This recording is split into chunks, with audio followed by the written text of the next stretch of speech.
नमस्कार मित्रमैत्रिणींनो. खरं तर कविता कवितेचा मला हा जो लागलेला छंद आहे तो काही दिवसातच मला उपजत मिळालेली अशी ही देणगी आहे असं मी म्हणणारच नाही. कारण कविता ही तुमच्या अंतर्मनात लपलेली असतेच. कविता माझ्या अंतर्मनात नाही तर प्रत्येकाच्या अंतर्मनात लपलेली असते.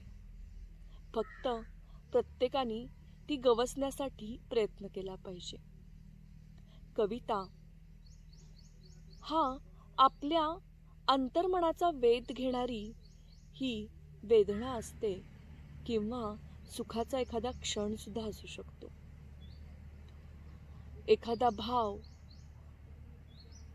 एखादा रंग, एखादा क्षण किंवा आयुष्यात घडलेली एखादी घटना जेव्हा आपल्या हृदयाला स्पर्शून जाते तेव्हा ते भाव आपल्या अंतःकरणात दाटतात.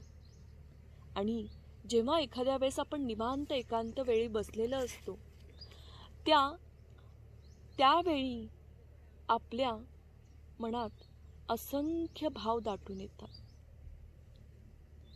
खरं तर माणूस हा आपल्या मनातील भाव वेगवेगळ्या पद्धतीने व्यक्त करत असतो. कधी तो गोष्ट रूपाने इतरांना सांगतो, कधी तो बोलून दाखवतो, कधी तो शब्दरूपाने कागदावर लिहितो. तर कविता हे असंच एक गोड गुपित आहे आपल्या मनातलं. कविता म्हणजे काय तर आपण जेव्हा आपल्या एखादी मनातली जी गोष्ट असते किंवा अंतःकरणातली एखादी सल असते, वेदना असते किंवा सुखाचा उमाळा असतो किंवा दुःखाचा उमाळा असतो किंवा जीवनाशी निगडीत अशी एखादी आठवण असते, ती आपण जेव्हा ती सरळ सांगतो तेव्हा ती गोष्ट होते. त्याला आपण रंजकपणे जेव्हा सांगतो तेव्हा तीच गोष्ट कथा होते. पण आपल्या अंतःकरणातील जी गोष्ट आहे तिला आपण लयबद्ध पद्धतीने किंवा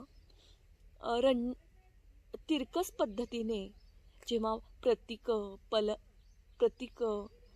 प्रतिमा, अलंकार आणि शब्दभाव, अर्थ, यती, यमक, छंद या अंगाने जाता जाता तिला जेव्हा आपण आपल्या मनातल्या भावनांना, शब्दांना एका लयीत बांधतो तेव्हा ती कविता आपल्या मनातले भाव तरलपणे आपसुकच लयबद्धरित्या कागदावर उतरतात.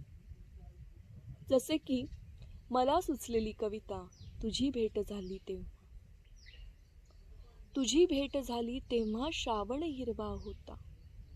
तुझी भेट झाली तेव्हा श्रावण हिरवा होता. ऊन पावसाचा खेळ पानात रंगला होता. खरं तर अगदी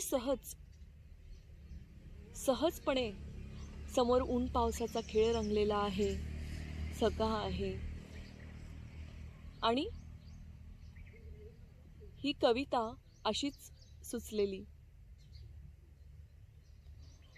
जेव्हा हे भाव असे तरलपणे सलग येतात तेव्हा शब्द सुद्धा आपल्या मोत्याच्या माळ्याप्रमाणे सलग एका माळेमध्ये आपोआपच आपसुकच चपकलपणे बसतात.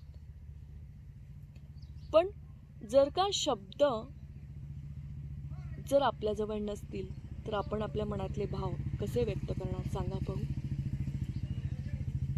खरं तर कविता ही तंत्र शिकून येत नाही. चला आता मला कविता अष्टाक्षरीत बांधण्याचं तंत्र कळलंय, मला वृत्त येतोय, वृत्तात बांधण्याचं तंत्र माहिती आहे असं म्हणून कविता येत नाही. तर जरी तुम्हाला तंत्र अवगत झालं असलं तरी ती भावना तो भाव, तो अर्थ, तो तुमच्या हृदयातूनच यायला हवा. तुमच्या आतूनच तुम्हाला ती हाक यायला हवी की नाही, मला असं वाटतं की मी आता व्यक्त व्हायला हवं. माझ्या मनात दाटलेलं, साचलेलं आता बाहेर यायला हवंच. नाहीतर आतल्या आत त्यात तो आवाज दबला जाईल.